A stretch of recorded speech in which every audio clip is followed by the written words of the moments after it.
while many of you were wrapping up your trick-or-treating and your Halloween festivities, the Las Vegas Raiders... Candy comas. Yeah. Don't forget to include candy comas. Yeah, the candy comas. But while people were wrapping all that up, the Las Vegas Raiders were wrapping up the Josh McDaniels, Dave Ziegler era, because that was the news that came out late last night.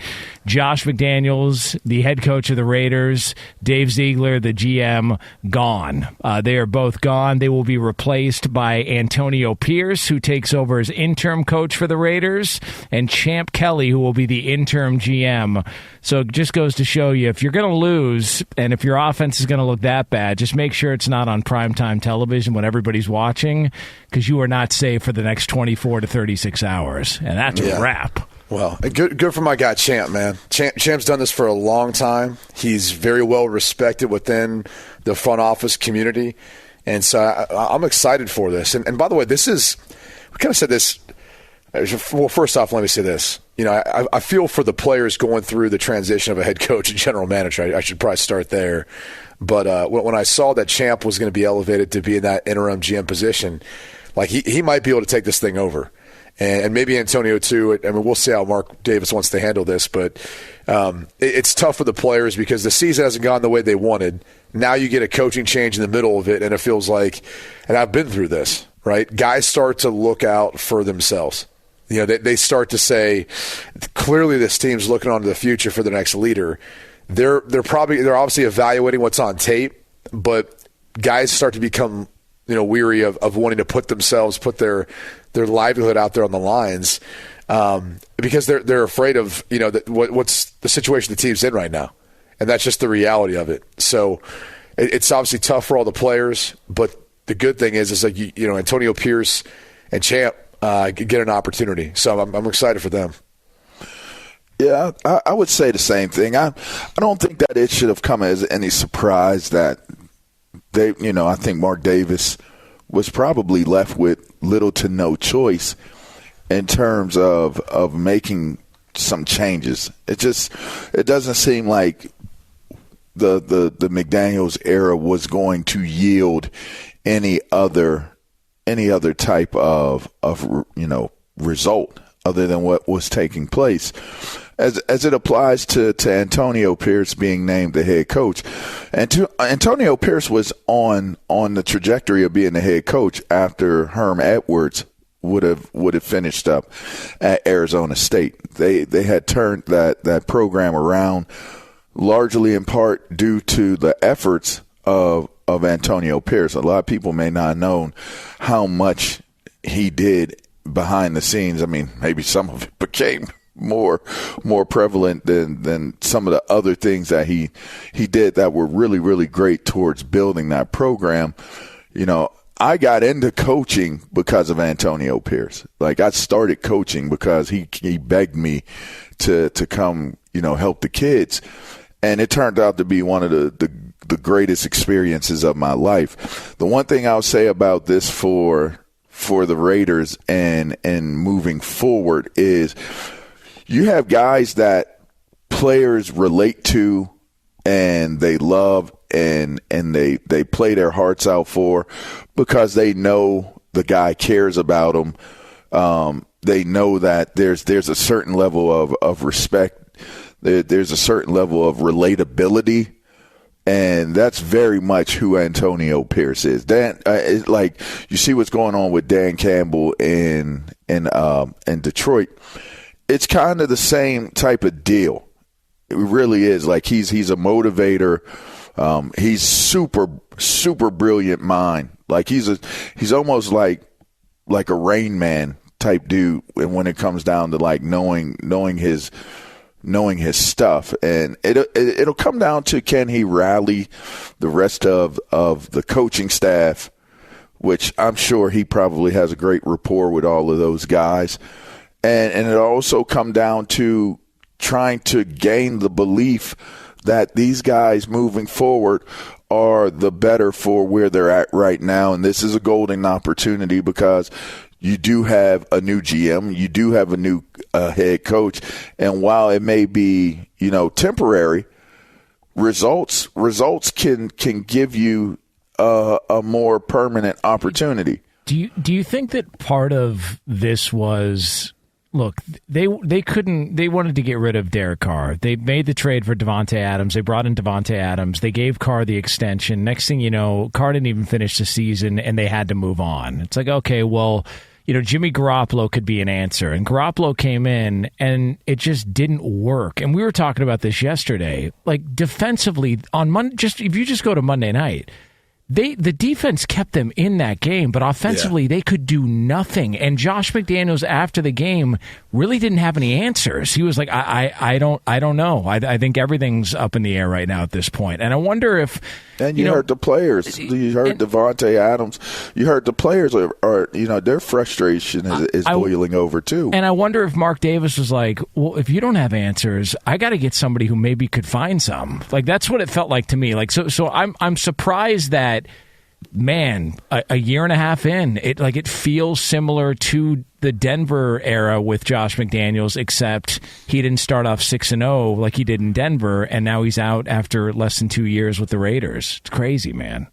I mean, we talked about this yesterday. You only get 2 shots at it, and this is one where I'm sure Josh McDaniels, who I think waited 10 years to take this job, he probably looked at it and said they just had to move on from John Gruden.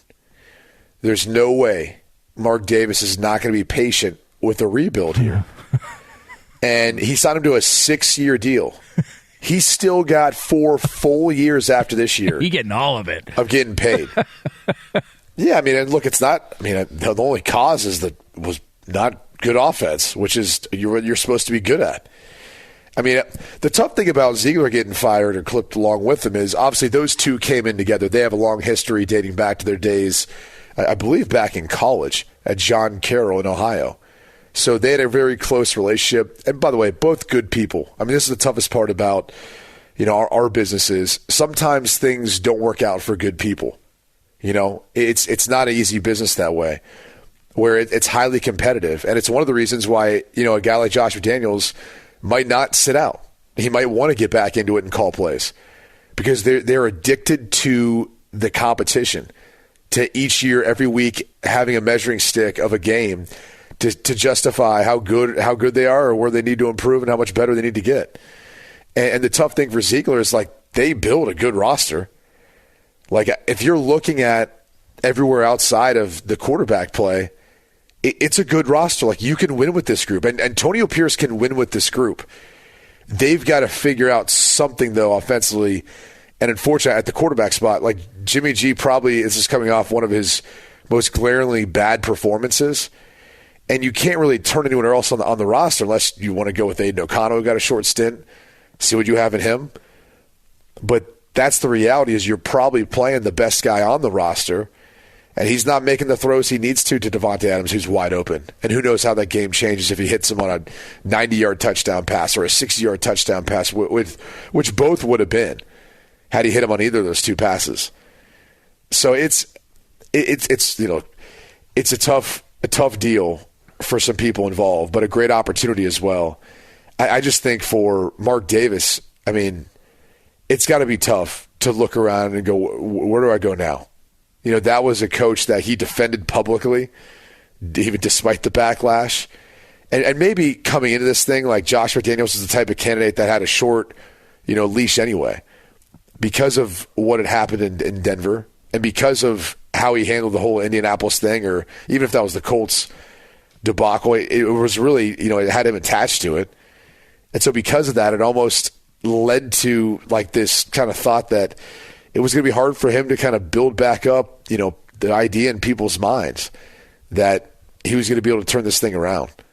So it's a tough spot for the Raiders. You hate to see a franchise, especially a storied franchise like this, in the position they're in. But they've got to pick up the pieces, and Antonio Pierce now has an opportunity with, to me, there's still time left in the season. Now, after if they lose a couple more games, that kind of runs out. But I'm sure Mark Davis felt like he needed to make a change before he lost the players in the locker room. Mark Davis is the type of owner that's close with the players. He's down there. He's around those guys. This is what he does. He's not running some other business somewhere else. And players like him. I've been at different Super Bowls where you see dudes just chilling around him. He's like that. So I hope they can be more competitive and get this thing turned around. And I really do. By the way, Rich Bisaccia, they loved him, and they went to the playoffs with him. And like to where you hear players talk afterwards, like they were really bummed out that he didn't get an opportunity after he stepped in for Gruden in a tough circumstance and got them to the postseason. And it's hard to sell a special teams coach, though. Man. I mean, outside of John Harbaugh, it is. And that was one where, like, to your point, like, I wish they would have given him an opportunity and then let him build with the coordinators and all that. But that's the toughest thing I think about when you talk about constructing a staff is when your expertise is offense or defense, you're at least going to have one side of the ball covered, right?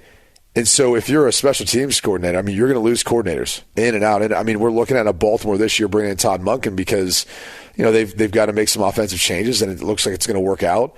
Mike McDaniel they brought in. I might be butchering his name, but I believe that's his name. The young man who was originally there as a linebackers coach, went to Michigan, called defense, then came back. You know, once Wink Martindale went to the New York Giants. So you're always going to get change, I think, when that's the case, because you don't have that guy who's calling offense or defense who's kind of your cornerstone. And that's the toughest part, I think, too, when you talk about the decision-making process of who you hire as a head coach. Man, AP, your former teammate, VAR. And by the way, first his debut as a head coach is going to be against the Giants this weekend, the team he won that Super Bowl with in 2007. Yeah. So that's pretty sweet. Yeah. Yeah, and that should be that's a great situation to get a good first game under your belt, right? I mean, it's not like you're going up against a heavyweight or a team that is in the right direction in that scenario, and so at least he gets a first game where it's like you look at him and, you know, it's just not crazy bullets flying at you the first one out. But it's got to be a great opportunity. You hate the circumstances. Anytime somebody's demise is the reason for your opportunity, you know, you don't necessarily want that to be, you know, how it comes about in this way. Next man up, buddy. You already know. Next man up. And the opportunity is an opportunity. And keep in mind, one thing we haven't said is he's, you know, AP's black, by the way. Antonio Pierce, for everyone out there, he's a black man. You know what I mean? So, what up, black man? So for all those people who like to always drum up the racial card and everything that takes place, make sure you look at the fact that, you know, Mark Davis elevated a young black man too. He's not old. He's not young, but anyway, he elevated a black man to being interesting. I was going to say minority head coach, but the interim head coach of this team. So I think it's a great opportunity for him. And if there's going to be a guy that locker room responds to and rallies around to try to make it work, it would definitely be a guy like AP. So good for him. Good luck to him.